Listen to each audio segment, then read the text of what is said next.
I guess I wanted to start off with what we saw a few weeks ago with the Wagner Group and the quote-unquote coup that happened over this 48-hour period.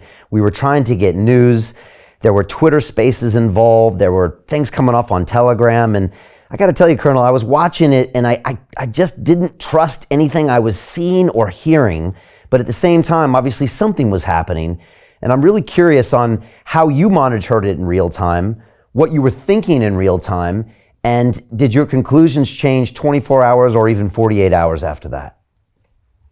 Well, first, we have an old expression in the Army about battlefields or anything, frankly. The first report is always wrong. So whatever you hear quickly is usually inaccurate. I think the second part is that you're dealing with someone who is probably Russia's answer to reality TV in the United States. Prigozhin is an interesting character. He's entertaining. But it was not a coup. It was not an uprising. It was not a rebellion. And it was funny to watch all of the usual suspects in the West, the retired army generals in the U.S. and Britain and elsewhere. This is the end. Putin is finally going to be removed. It's all nonsense. This thing was never aimed at Putin in that sense. I think Prigozhin was giving voice to frustrations that are widespread in the senior ranks of the Russian military. And that is, look, this thing is taking too long. It's time for us to end this war. Effectively, let's attack and get this done. And that's not surprising. We felt that way in 1991. In fact, when we had information shortly before we attacked that there could be a peace negotiation again, we were all disgusted and said, look, we're here, we want to fight, let's get this over with. That's not unusual in any force that's been sitting for as long as the Russians have been sitting. And remember, you got a lot of troops that haven't been employed yet, and they want to fight. But I think Prigozhin's other agenda was to save the Wagner Group. And the Wagner Group is, remember, it's something more like the French Foreign Legion than anything else. We keep calling them mercenaries in an effort to diminish them or denigrate them. They're not mercenaries. It's really much more like the French Foreign Legion, and the French Foreign Legion is sworn to defend the French national state. Same thing is true for Wagner. They absolutely are devoted to Russia and committed to it, and he did not want to see it dismembered and abandoned. Well, ultimately, he kind of lost that battle because out of the sort of 25,000 or so, only 8,000 remain that have been moved or will shortly be moved to Belarusia. They were last in Luhansk.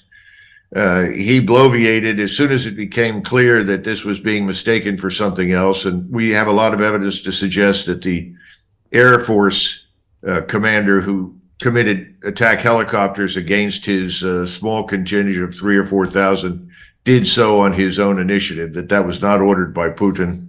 But as soon as that happened, he said, look, this is not what we came for. And I think he was trying to make a point that he doesn't like the Minister of Defense, which is fine. But he really, really, really dislikes General Gerasimov, who is the chief of the general staff, who's now currently the theater commander. Well, that happens in war, and I'm sure he's not alone, as I've said.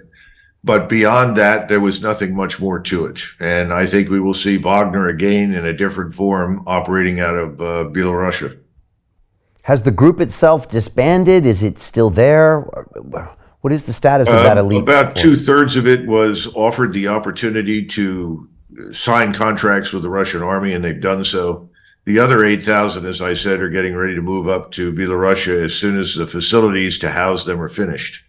And Prigozhin has gone in and out of Moscow and back to St. Petersburg.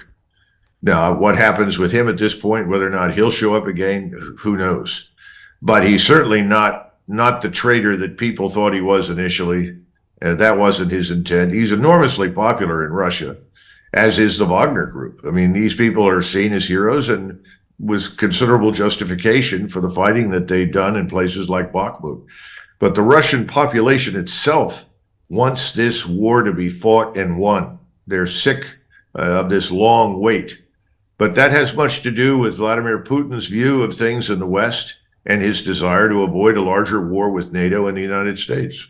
So Jim Rickards has just recorded a video that's not available to anyone in the public, and he's going to be talking about how this upcoming recession is going to be fast, it's going to be bloody, it's going to be nasty. But at the same time, he's going to show you how you can position yourself to profit from all of this chaos. Now, we've made this video only available to our viewers. Go to londonreal.tv/Jim. Watch that immediately.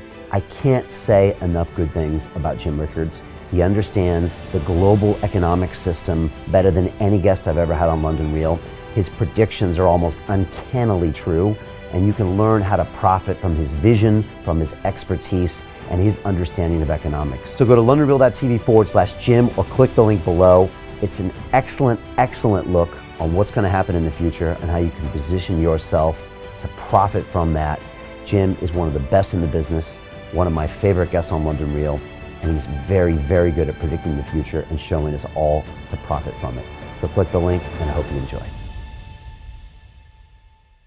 Hey, it's Brian Rose, founder of the DeFi Academy. I've told you my 4-week crypto bootcamp is amazing, but don't take my word for it. This is what my students are saying. The DeFi Academy was an amazing experience for me. It took me totally out of my comfort zone. In this course, I was challenged, I was held accountable, and pushed to do things that honestly weren't always easy. It's been phenomenal, and I can't believe we're already up on our 4 weeks. It has flown by. Going through this DeFi accelerator by far was one of the best courses I've taken. You do this course, you really get into the nitty-gritty of the activities that will make you comfortable with decentralized finance. Thank you so much to Brian and everyone at London Real and the DeFi Academy for even putting together an amazing course like this. Anybody else that wants to do it, please sign up. It is well worth the money.